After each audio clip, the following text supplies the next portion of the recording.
Morning everyone. Today we are going to discuss about chapter 5 Natural Vegetation and Wildlife.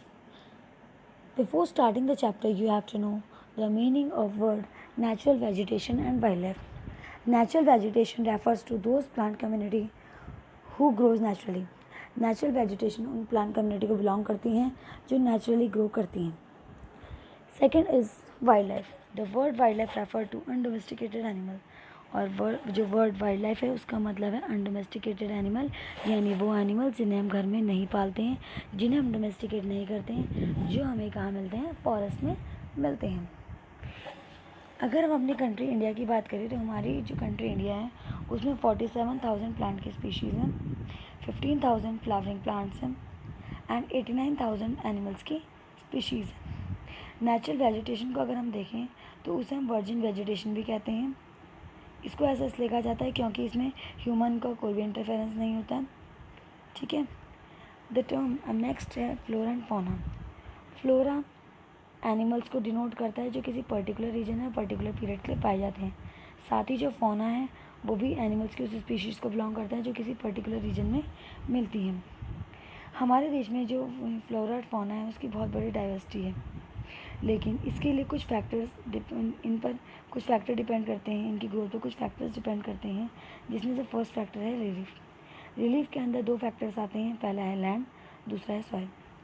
जो land है वो कहीं ना कहीं नेचुरल वेजिटेशन को डायरेक्टली और इनडायरेक्टली दोनों तरीके से अफेक्ट करती है. अगर कहीं पे फर्टाइल लैंड है तो वो एग्रीकल्चर के लिए अच्छी होगी. कहीं पे रफ़ लैंड है, रफ़ टेरेंस है, तो वो ग्रास लैंड और वुडलैंड्स के लिए अच्छे होंगे ताकि वो एनिमल्स को शेल्टर दे सकें. अगर हम सॉइल की बात करें तो डिफरेंट वेजिटेशन को उगाने के लिए डिफरेंट टाइप्स की सॉइल की ज़रूरत होती है. अगर हम सैंडी सॉइल की बात करें डेजर्ट की तो कैक्टस और थॉर्नी बुशेस के लिए अच्छी होती हैं. वेट सॉइल की बात करें तो मार्शी ग्रास के लिए अच्छी होती हैं, मैंग्रोव फॉरेस्ट के लिए अच्छी होती हैं. और अगर हम हिल स्लोप्स की बात करें हिल स्लोप्स की बात करें तो वो कोनिकल ट्रीज़ के लिए अच्छी होती हैं. इसका सेकंड फैक्टर है हमारे पास क्लाइमेट. क्लाइमेट के अंदर भी हमारे तीन फैक्टर्स आते हैं: temperature, photo period and precipitation. First है टेम्परेचर. टेम्परेचर जो है वो भी इफ़ेक्ट करता है. वेजिटेशन को ग्रो करने के लिए अलग अलग टेम्परेचर की ज़रूरत होती है. नेक्स्ट हमारे पास है फोटो पीरियड. जो वेरिएशन होता है सनलाइट का अलग अलग जगह पे, उसी हिसाब से उसी के अकॉर्डिंग सीजन्स चेंज होते हैं और सीजन्स के हिसाब से ही सनलाइट गिरती है, जिसकी वजह से अलग अलग वेजिटेशन वहाँ पर ग्रो करती है. Next is precipitation. प्रेसिपिटेशन यानी रेनफॉल. इसका भी एक पर्टिकुलर टाइम होता है. अगर हम इंडिया में देखें तो जून टू सितंबर इसका टाइम होता है. इसको हम मानसून सीज़न भी बोलते हैं. और उस टाइम पे जो एरिया जहाँ पे हैवी रेनफॉल होती है वहाँ पे डेंस वेजिटेशन होती है, और जहाँ पे लेस रेनफॉल होती है वहाँ पे जो वेजिटेशन होती है बहुत ज़्यादा लेस होती है. ठीक है बेटा. Next we will discuss about ecosystem. हमारी क्लाइमेटिक कंडीशंस जिनमें हम रहते हैं उसको हम इकोसिस्टम बोलते हैं. हमारे आसपास का पूरा इन्वायरमेंट इकोसिस्टम कहलाता है. ठीक है बेटा. अब आता है नेक्स्ट टाइप ऑफ वेजिटेशन. हमारे देश में कितने टाइप्स की वेजिटेशन हमको मिलती है. हमारे देश में मेजर टाइप्स की जो वेजिटेशन है वो है tropical rain forest, tropical deciduous forest, tropical thorn forest and scrubs, mountain forest and mangrove forest. तो फर्स्ट हम डिस्कस करेंगे ट्रॉपिकल रेन फॉरेस्ट के बारे में. जो ट्रॉपिकल रेन फॉरेस्ट होते हैं वहाँ पे जो रेनफॉल चाहिए होती है वो हमें चाहिए होती है 200 सेंटीमीटर. ठीक है. फिर इसमें शॉर्ट ड्राई सीज़न होता है. ठीक है. जो ट्रीज़ होते हैं उनकी जो हाइट होती है वो 60 मीटर्स से अबव होती है, 60 मीटर्स होती है या फिर उससे अबव होती है. ये जो रीजन होता है यहाँ का जो क्लाइमेट है हमेशा वार्म और वेट रहता है पूरे साल भर.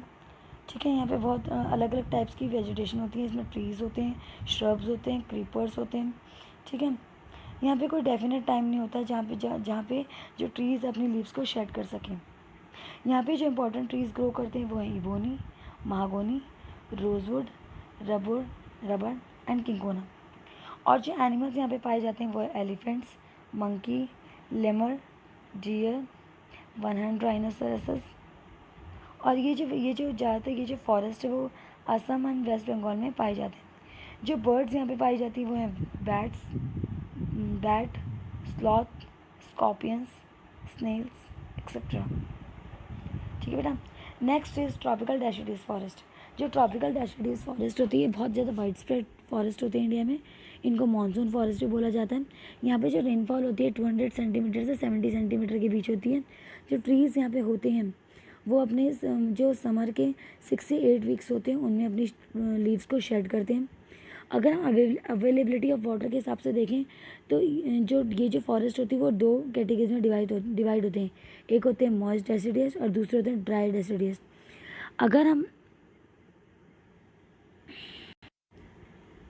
अगर वाटर के अवेलेबिलिटी के हिसाब से देखें तो हमने 2 कैटेगरीज में डिवाइड किया, एक है मॉइस्ट और दूसरे हैं ड्राई डेसिडियस। अगर मॉइस्ट डेसिडियस की हम बात करें तो वहाँ पर जो रेनफॉल होती है वो 200 से 100 सेंटीमीटर के बीच होती है। और ये जो फॉरेस्ट होती है ज़्यादातर हिमालयाज़ के फुटहिल्स में, झारखंड में, वेस्ट उड़ीसा में, छत्तीसगढ़ में और ईस्टर्न स्लोप जो है और से वेस्टर्न घाट्स तक होते हैं। अगर टीक यहाँ का इंपॉर्टेंट डोमिनेंट स्पीशीज़ होती है। बैम्बू, साल, शीशम, सैंडलवुड, खेर, कुसुम, अर्जुन, मलबरी यहाँ की कॉमर्शियल इंपॉर्टेंट स्पीशीज़ हैं। नेक्स्ट है हमारे पास ड्राई डेसिडियस। जो ड्राई डेसिडियस फॉरेस्ट होती है यहाँ पे जो रेनफॉल होती है वो होती है 100 सेंटीमीटर से लेके 70 सेंटीमीटर का। और ये फॉरेस्ट ज़्यादातर पेनिनसुलर प्लेट्यू में पाए जाते हैं, बिहार के प्लेन्स में और उत्तर प्रदेश के। यहाँ पे क्या है, बहुत सारे यहाँ पे जो मेन ट्रीज जो पाए जाते हैं वो टीक है, साल है, पीपल है, नीम है। यहाँ पे जो लार्ज पार्ट है रीजन का वो क्लियर किया जाता है कल्टीवेशन के लिए और ग्रेजिंग के लिए। और इन